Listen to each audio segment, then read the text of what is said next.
Devil ರಿಲೀಸ್ಗೂ ಮುನ್ನವೇ ಇವತ್ತು ದರ್ಶನ್ಗೆ ಟಿವಿ ಭಾಗ್ಯ ಸಿಕ್ಕಿದೆ. ಕೋರ್ಟ್ ಆದೇಶದಂತೆ ದರ್ಶನ್ ಇರುವ ಬ್ಯಾರಾಕ್ನಲ್ಲಿ ಸಿಬ್ಬಂದಿ ಟಿವಿ ಅಳವಡಿಸಿದ್ದಾರೆ. ಇನ್ನು ಟಿವಿ ಮೂಲಕ ಡೆವಿಲ್ ಸಿನಿಮಾ ಪ್ರದರ್ಶನದ ರೆಸ್ಪಾನ್ಸ್ ನೋಡಲು ಅವಕಾಶ ನೀಡಲಾಗಿದೆ. ಈ ಮೂಲಕ ಸೆಲೆಬ್ರೇಷನ್ ಅಭಿಮಾನಿಯನ್ನ ದರ್ಶನ್ ಕಣ್ತುಂಬಿಕೊಳ್ಳಲಿದ್ದಾರೆ. ಸದ್ಯ ಟಿವಿ ಜೊತೆಗೆ ಸಿಸಿಟಿವಿ ಕೂಡ ಅಳವಡಿಸಲಾಗಿದೆ. ಚಿತ್ರದುರ್ಗದ ರೇಣುಕಾಸ್ವಾಮಿ ಕೊಲೆಯಾದ ಬಳಿಕ ಚಿತ್ರದುರ್ಗದಲ್ಲಿ ಅಂತ್ಯ ಸಂಸ್ಕಾರ ಮಾಡಲಾಗಿತ್ತು. ಈಗ ಸ್ಮಶಾನದಲ್ಲಿದ್ದ ರೇಣುಕಾಸ್ವಾಮಿ ಸಮಾಧಿಯನ್ನ ತೆರವು ಮಾಡಲಾಗಿದೆ. ವೀರಶೈವ ಸಮುದಾಯದ ರುದ್ರಭೂಮಿ ಅಭಿವೃದ್ಧಿ ಕಾಮಗಾರಿ ಹಿನ್ನೆಲೆಯಲ್ಲಿ ರೇಣುಕಾಸ್ವಾಮಿ ಸೇರಿ ಹಲವರ ಸಮಾಧಿಗಳನ್ನು ತೆರವು ಮಾಡಲಾಗಿದೆ. ತೆರವು ಕಾರ್ಯದ ಬಗ್ಗೆ ಸಮುದಾಯದ ಸಭೆಯಲ್ಲಿ ಚರ್ಚೆ ನಡೆಸಿಯೇ ಕ್ರಮ ತೆಗೆದುಕೊಳ್ಳಲಾಗಿದೆ. ಇನ್ನು ಸಮಾಧಿ ತೆರವು ಬಗ್ಗೆ ರೇಣುಕಾಸ್ವಾಮಿ ತಂದೆ ಶಿವನಗೌಡರು ಪ್ರತಿಕ್ರಿಯಿಸಿದ್ದಾರೆ. ಸಮಾಧಿ ಧ್ವಂಸ ಮಾಡಿಲ್ಲ, ಎಲ್ಲರದ್ದೂ ತೆಗೆದಿದ್ದಾರೆ. ನಮ್ಮದೊಂದೇ ಅಲ್ಲ, ಎಲ್ಲರೂ ಕಲ್ಲು ಹಾಕುತ್ತಿದ್ರೆ ಹೂಳಲು ಜಾಗ ಇಲ್ಲ ಅಂತ ಸಮಾಜದವರು ನಿರ್ಧಾರ ಮಾಡಿದ್ರು. ಹೀಗಾಗಿ ಇದರ ಬಗ್ಗೆ ನಮಗೂ ತಿಳಿಸಿದ್ರು.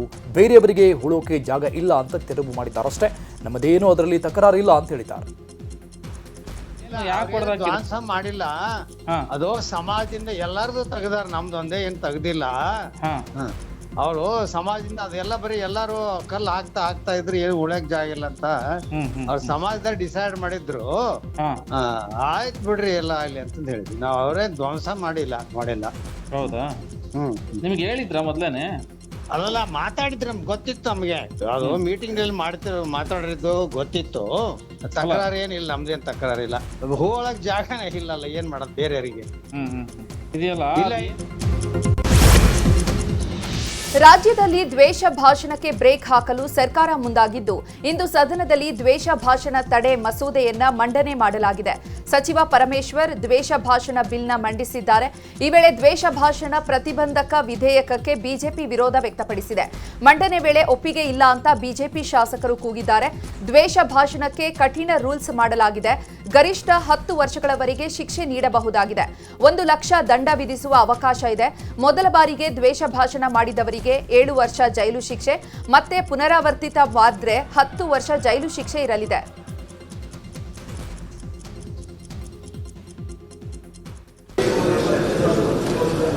ಪ್ರಸ್ತಾವ ಮಂಡಿಸಲಾಯಿತು. ಈಗ ಪ್ರಸ್ತಾವ ಸಭೆ ಮತಕ್ಕೆ ಹಾಕುತ್ತೇನೆ. ಪ್ರಸ್ತಾವ ಹೀಗಿದೆ: 2020 ಕರ್ನಾಟಕ ದ್ವೇಷ ಭಾಷಣ ಮತ್ತು ದ್ವೇಷಗಳ ಅಪರಾಧಗಳ ಪ್ರತಿಬಂಧಕ ವಿಧೇಯಕವನ್ನು ಮಂಡಿಸಲು ಸಭೆ ಅನುಮತಿ ನೀಡಬೇಕು. ಪ್ರಸ್ತಾವದ ಪರವಾದರು ಹೌದು ಸಭೆ.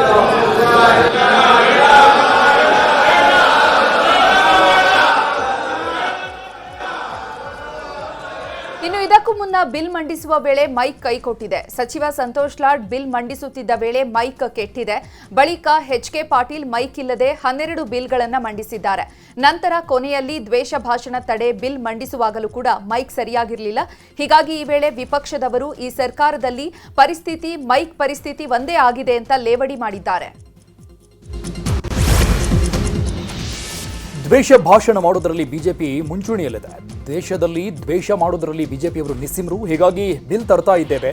ಇದು ಬಿಜೆಪಿಯವರ ವಿರುದ್ಧ ಅಲ್ಲ. ಯಾರೇ ಆದರೂ ಇದಕ್ಕೆ ಇತಿಶ್ರೀ ಹಾಡಬೇಕು. ನಮ್ಮವರೇ ಇರಲಿ, ಬೇರೆಯವರೇ ಇರಲಿ, ಯಾರೂ ದ್ವೇಷ ಭಾಷಣ ಮಾಡಬಾರದು ಅಂತ ತರ್ತಿದ್ದೇವೆ ಅಂತ ಹೇಳಿದರು. ಈ ವಿಚಾರವಾಗಿ ಎಚ್.ಕೆ. ಪಾಟೀಲ್ ಕೂಡ ರಿಯಾಕ್ಷನ್ ಕೊಟ್ಟಿದ್ದಾರೆ. ದ್ವೇಷ ಭಾಷಣ ಬಿಲ್ ಮಂಡನೆ ವಿಚಾರಕ್ಕೆ ಬಿಜೆಪಿ ನಾಯಕರು ಆಕ್ರೋಶ ವ್ಯಕ್ತಪಡಿಸಿದ್ದಾರೆ. ಸರ್ಕಾರ ರಾಜಕೀಯ ನಾಯಕರನ್ನ ಟಾರ್ಗೆಟ್ ಮಾಡ್ತಾ ಇದೆ. ದ್ವೇಷ ಭಾಷಣ ಮಾಡಿದ್ರೆ ಕಡಿವಾಣ ಇದೆ. ಈಗಾಗಲೇ ಬೇಕಾದಷ್ಟು ಕಾನೂನುಗಳಿವೆ. ಇದು ಕೋಮು ಸೌಹಾರ್ದತೆ ಹಾಳು ಮಾಡುವುದಕ್ಕಷ್ಟೇ ಅಂತ ಕಿಡಿಕಾರಿದ್ದಾರೆ. ಇನ್ನು ಇದೇ ವಿಚಾರವಾಗಿ ಛಲವಾದಿ ನಾರಾಯಣಸ್ವಾಮಿ, ಶಿವಮೊಗ್ಗ ನಗರ ಶಾಸಕ ಚನ್ನಬಸಪ್ಪ ಕೂಡ ಪ್ರತಿಕ್ರಿಯಿಸಿದ್ದಾರೆ. ಸದನದಲ್ಲಿ ಕಾಂಗ್ರೆಸ್ ನಾಯಕತ್ವದ ಬಿಕ್ಕಟ್ಟಿನ ಬಗ್ಗೆ ಅಶೋಕ್ ಪ್ರಸ್ತಾಪ ಮಾಡಿದ್ದಾರೆ. ಮುಖ್ಯಮಂತ್ರಿ ಇಲ್ಲೇ ಇದ್ದಾರೆ, ಒಬ್ಬ MLC DKಶಿ ಮುಖ್ಯಮಂತ್ರಿ ಅಂತ ಹಾಕ್ತಾರೆ. ಆಮೇಲೆ ಕಣ್ಮುಚ್ಚಿ ಟ್ವೀಟ್ ಮಾಡಿದೆ ಅಂತಾರೆ. ಪದೇ ಪದೇ ನಾಯಕತ್ವ ವಿಚಾರ ಮಾತಾಡ್ತಾರೆ. ಕಿಂಗ್ ಅಲೈವ್ ಅಂತ ಯಾಕೆ ಪದೇ ಪದೇ ಹೇಳಬೇಕು? ರಾಜ್ಯದಲ್ಲಿ ಈ ವಿಚಾರದಲ್ಲಿ ಡೌಟ್ ಬಂದಿದೆ. ಅಧಿಕಾರಿಗಳು ಸರಿಯಾಗಿ ಕೆಲಸ ಮಾಡ್ತಿಲ್ಲ, ಆಡಳಿತ ಯಂತ್ರ ಕುಸಿದು ಹೋಗಿದೆ. ಈ ವೇಳೆ ಮಧ್ಯಪ್ರವೇಶಿಸಿದ Byrathi Suresh king is alive ಅಂತ ಹೇಳಿದ್ದೆ. ಅದನ್ನು ನೋಡಿಕೊಳ್ಳೋಕೆ ಹೈಕಮಾಂಡ್ ಇದೆ. ನೀವು ನಿಮ್ಮ ತಟ್ಟೆಯಲ್ಲಿ ಬಿದ್ದಿರುವ ಹೆಗ್ಣ ಸರಿ ಮಾಡಿಕೊಳ್ಳಿ ಅಂತ ಹೇಳಿದ್ದಾರೆ. ಮುಖ್ಯಮಂತ್ರಿ DK ಶಿವಕುಮಾರ್ ಅಂತ ಹೇಳಿ ಟ್ವೀಟ್ ಮಾಡ್ತಾರೆ. ಆಯ್ತು, ಇರ್ಲಿ, ಯಾಕೆ ನಾನು ನಾಯಕತ್ವದ ಪ್ರಶ್ನೆ ಕೇಳ್ತಾ ಇರೋದು? ಇರಬೇಕಲ್ಲ, ನಾಯಕತ್ವ ಇರಬೇಕಲ್ಲ. ಅವಶ್ಯಕತೆ ಇದೆಯಾ ಸರ್ ಇದು? ಈಗ ನಾಯಕತ್ವ ಬಗ್ಗೆ ಅವಶ್ಯಕತೆ ಇದೆಯಾ? ಪದೇ ಪದೇ ಮುಖ್ಯಮಂತ್ರಿಗಳು, ಇನ್ನೊಬ್ರು ಇಲ್ಲೇ ಇದ್ದಾರೆ, ಕಿಂಗ್ ಈಸ್ ಅಲೈವ್, ಇಲ್ಲಿ ಉತ್ತರ ಕರ್ನಾಟಕ ಚರ್ಚೆ ಅದೇ ಉತ್ತರ ಕರ್ನಾಟಕ ಅದೇ ನಾಯಕತ್ವ ಸರ್. ಈ ನಾಯಕತ್ವ ಇಲ್ಲ ಅಂದ್ರೆ ಉತ್ತರ ಕರ್ನಾಟಕ ಗೋವಿಂದ.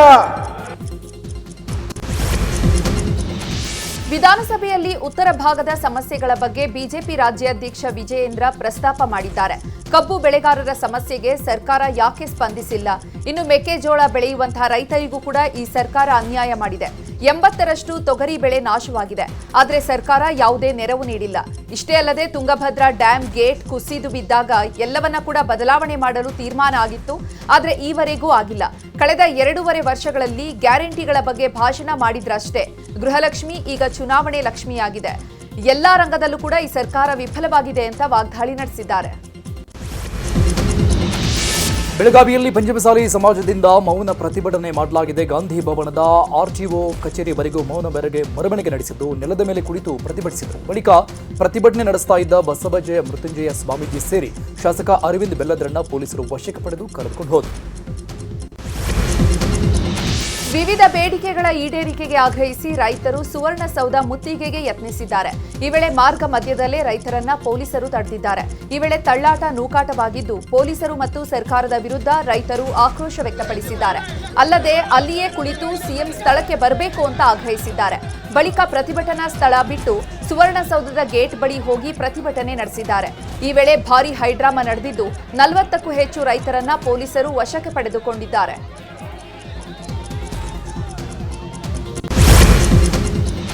ಬೆಳಗಾವಿಯಲ್ಲಿ ಸುವರ್ಣಸೌಧದ ಪಕ್ಕದಲ್ಲೇ ಸುವರ್ಣ ಗಾರ್ಡನ್ನಲ್ಲಿ ರೈತರು ವಿವಿಧ ಬೇಡಿಕೆ ಈಡೇರಿಕೆಗಾಗಿ ಪ್ರತಿಭಟಿಸಿದರು. ಕೋಡಿಹಳ್ಳಿ ಚಂದ್ರಶೇಖರ್ ನೇತೃತ್ವದಲ್ಲಿ ಪ್ರತಿಭಟನೆ ನಡೆಸಲಾಗಿದ್ದು ಭೂಸ್ವಾಧೀನ ಕಾಯ್ದೆ ಸೇರಿದಂತೆ 17 ಬೇಡಿಕೆ ಇಟ್ಟು ಪ್ರತಿಭಟನೆ ಮಾಡಿದ್ದಾರೆ. ಇನ್ನು ಸುವರ್ಣ ಗಾರ್ಡನ್ನಲ್ಲಿ ಸಮಗಾರ ಸಮಾಜದ ವಿವಿಧ ಬೇಡಿಕೆಗಳ ಈಡೇರಿಕೆಗೆ ಪ್ರತಿಭಟನೆ ನಡೆಸಲಾಗಿದೆ. ಚರ್ಮ ಉದ್ಯಮ ಮತ್ತು ಉತ್ಪನ್ನ ತಯಾರಿಕೆಗೆ ಪ್ರತ್ಯೇಕ ಅಭಿವೃದ್ಧಿ ನಿಗಮ ರಚನೆ ಮಾಡಬೇಕು ಅಂತ ಆಗ್ರಹಿಸಿದ್ದಾರೆ. 1995ರ ನಂತರದ ಶಾಲೆಗಳಿಗೆ ಅನುದಾನ ನೀಡುವಂತೆ ಆಗ್ರಹಿಸಿ ಪ್ರತಿಭಟಿಸಲಾಗಿದೆ. ಅಖಿಲ ಕರ್ನಾಟಕ ಅನುದಾನ ರಹಿತ ಖಾಸಗಿ ಶಿಕ್ಷಣ ಸಂಸ್ಥೆಗಳ ಸಂಘದಿಂದ ಪ್ರತಿಭಟಿಸಲಾಗಿದೆ. ಇನ್ನು ವಿವಿಧ ಬೇಡಿಕೆಗಳಿಗೆ ಆಗ್ರಹಿಸಿ ಆಶಾ ಕಾರ್ಯಕರ್ತೆಯರು ಪ್ರತಿಭಟಿಸಿದರು. ಬೆಳಗಾವಿಯ ಓಲ್ಡ್ ಪಿಬಿ ರೋಡ್ನಲ್ಲಿ ಪ್ರತಿಭಟನೆ ನಡೆಸಲಾಗಿದೆ. 5 ಲಕ್ಷ ನಿವೃತ್ತಿ ಪರಿಹಾರ, ಆಶಾ ಕಾರ್ಯಕರ್ತೆಯರು ಸರ್ಕಾರಿ ನೌಕರರು ಅಂತ ಪರಿಗಣನೆ ಮಾಡಬೇಕು ಅಂತ ಪ್ರತಿಭಟನಾಕಾರರು ಆಗ್ರಹಿಸಿದ್ದಾರೆ. ಧರ್ಮಸ್ಥಳ ಪ್ರಕರಣಕ್ಕೆ ಸಂಬಂಧಪಟ್ಟಂತೆ ಇಂದು ಬೆಳಗಾವಿಯ ಸುವರ್ಣಸೌಧಕ್ಕೆ ಧರ್ಮಸ್ಥಳ ಕೇಸ್ನ ಎಸ್ಐಟಿ ಮುಖ್ಯಸ್ಥ ಪ್ರಣವ್ ಮೊಹಂತಿ ಭೇಟಿ ನೀಡಿದ್ರು. ಪ್ರಕರಣದ ಸಂಬಂಧ ಗೃಹ ಸಚಿವ ಪರಮೇಶ್ವರ್ ಭೇಟಿಯಾಗಿ ಮೊಹಂತಿ ಚರ್ಚೆ ನಡೆಸಿದ್ದಾರೆ. ಭೇಟಿ ವೇಳೆ ಧರ್ಮಸ್ಥಳ ಪ್ರಕರಣದ ತನಿಖೆ ಕುರಿತು ಸಂಪೂರ್ಣ ಮಾಹಿತಿಯನ್ನು ತಿಳಿಸಿದ್ದಾರೆ ಎನ್ನಲಾಗಿದೆ. ಧರ್ಮಸ್ಥಳ ಪ್ರಕರಣದ ಪ್ರಾಥಮಿಕ ವರದಿ ವಿಚಾರವಾಗಿ ಮಾತನಾಡಿದ ಡಿಕೆ ಶಿವಕುಮಾರ್, ನನಗೆ ಧರ್ಮಸ್ಥಳ ಇತಿಹಾಸ ಗೊತ್ತಿತ್ತು, ಅವರು ಏನು ಅನ್ನೋದು ನನಗೆ ಗೊತ್ತಿತ್ತು, ಹಾಗಾಗಿ ನಾನು ಧೈರ್ಯವಾಗಿ ಹೇಳಿದ್ದೆ.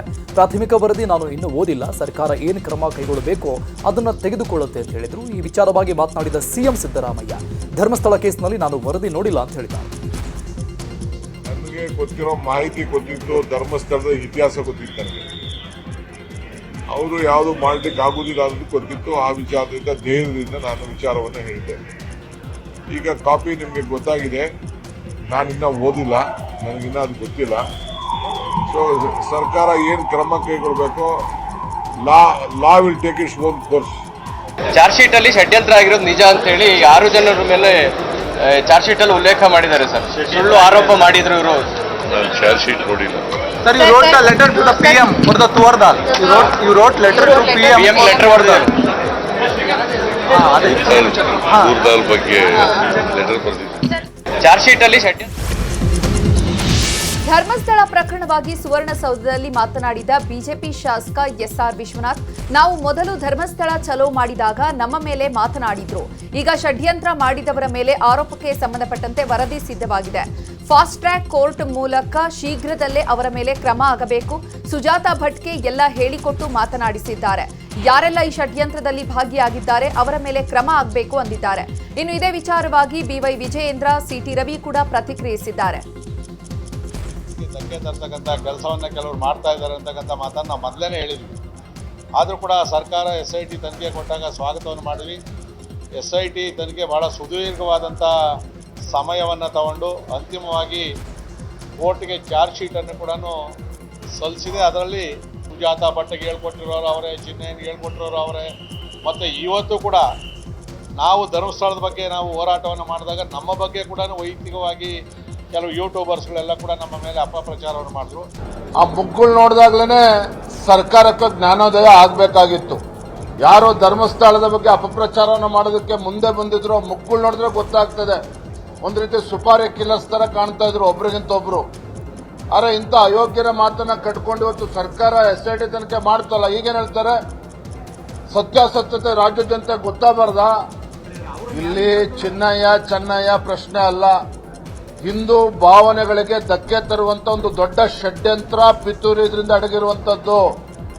ನಾನೀಗ SITಗೆ ಮತ್ತು ಸರ್ಕಾರಕ್ಕೆ ಆಗ್ರಹಿಸ್ತೇನೆ, ಷಡ್ಯಂತ್ರವನ್ನ ಯಾಕೆ ಮಾಡಿದ್ರು, ಅವರ ಉದ್ದೇಶ ಏನು, ದುರುದ್ದೇಶ ಏನು, ಇದು ಪತ್ತೆ ಆಗಬೇಕು.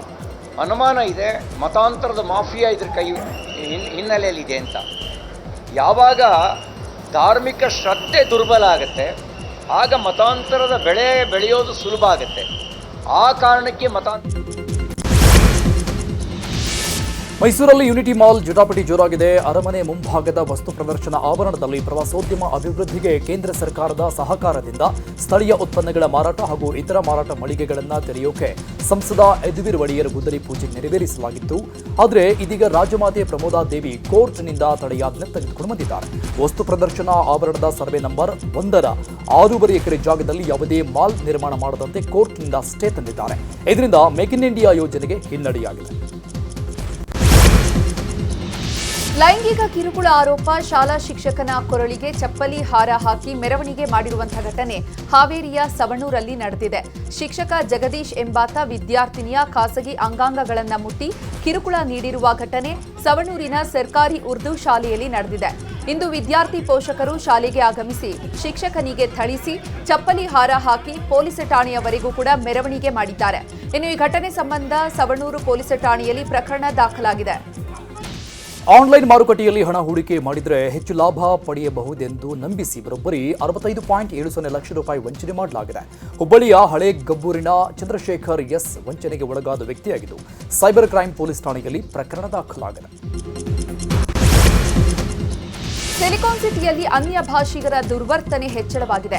ಲೊಕೇಶನ್ ವಿಚಾರಕ್ಕೆ ಚಾಲಕನ ಮೇಲೆ ಮಹಿಳಾ ಪ್ಯಾಸೆಂಜರ್ ಅವಾಚ್ಯ ಶಬ್ದಗಳಿಂದ ನಿಂದಿಸಿರುವ ಘಟನೆ ನಡೆದಿದೆ. ಬುಕ್ ಮಾಡಿದ ಜಾಗದಿಂದ 100 ಮೀಟರ್ ದೂರದಲ್ಲಿ ಯುವತಿ ನಿಂತಿದ್ದು ಚಾಲಕ ಲೊಕೇಶನ್ ಅಲ್ಲಿ ಸುತ್ತಿಸಬೇಡಿ ಅಂತ ಹೇಳಿದ್ದಾನೆ. ಅದಕ್ಕೆ ಕೋಪಗೊಂಡ ಮಹಿಳೆ ಅವಾಚ್ಯ ಶಬ್ದಗಳಿಂದ ನಿಂದಿಸಿದ್ದು ವಿಡಿಯೋ ವೈರಲ್ ಆಗಿದೆ.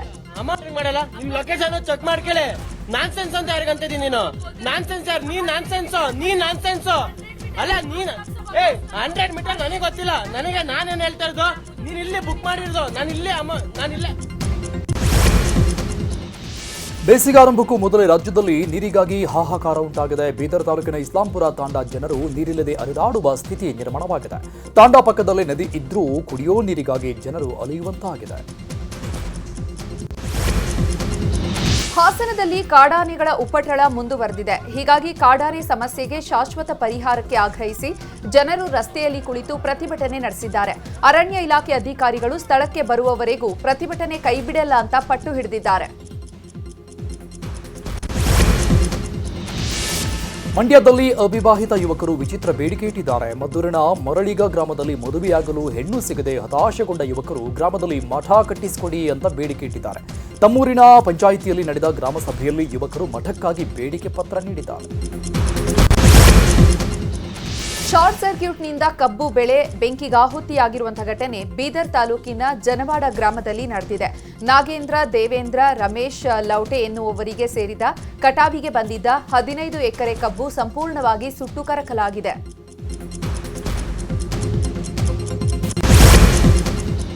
ಮಾನವ ಹಕ್ಕುಗಳ ಆಯೋಗ ದಿನಾಚರಣೆ ಪ್ರಯುಕ್ತ ಕರ್ನಾಟಕದ ಎಲ್ಲ ಕಾನೂನು ಕಾಲೇಜುಗಳು ಹಾಗೂ ಬೆಂಗಳೂರಿನ ಸರ್ಕಾರಿ ಪ್ರಥಮ ದರ್ಜೆ ಕಾಲೇಜುಗಳ ವಿದ್ಯಾರ್ಥಿಗಳಿಗೆ ಪ್ರಬಂಧ ಸ್ಪರ್ಧೆ ಏರ್ಪಡಿಸಲಾಗಿತ್ತು.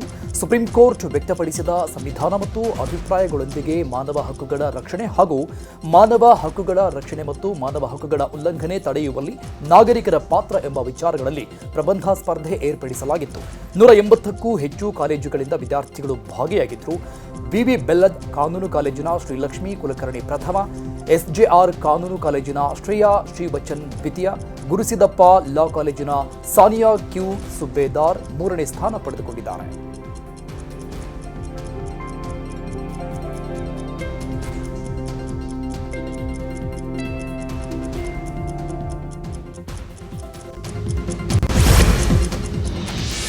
ಗುಜರಾತ್ನ ರಾಜ್ಕೋಟ್ನಲ್ಲಿ ಭೀಕರ ಘಟನೆಯೊಂದು ನಡೆದಿದೆ. ಪುಟ್ಟ ಬಾಲಕಿಯೊಬ್ಬಳ ಮೇಲೆ ವ್ಯಕ್ತಿಯೊಬ್ಬ ಅತ್ಯಾಚಾರಕ್ಕೆ ಯತ್ನಿಸಿದ್ದಾನೆ.